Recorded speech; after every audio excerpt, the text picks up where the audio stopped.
ay mayroong magagandang epekto at masamang epekto sa ating katawan.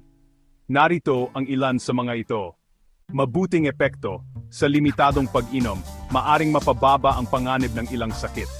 May mga pag-aaral na nagpapakita na ang pag-inom ng alak sa katamtamang dami ay maaring mapababa ang panganib ng ilang sakit, tulad ng sakit sa puso.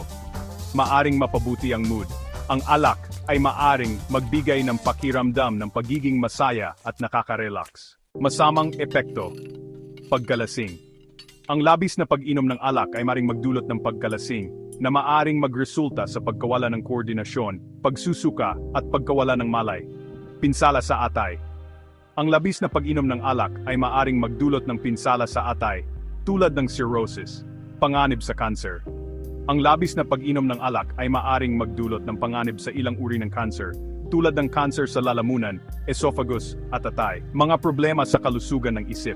Ang labis na pag-inom ng alak ay maaring magdulot ng mga problema sa kalusugan ng isip, tulad ng depresyon at pagkabalisa.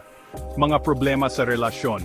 Ang pag-inom ng alak ay maaring magdulot ng mga problema sa relasyon, tulad ng mga away at paghihiwalay. Mahalagang tandaan, ang ligtas na pag-inom ng alak ay maaring magiba, depende sa edad, kasarian, at kalusugan.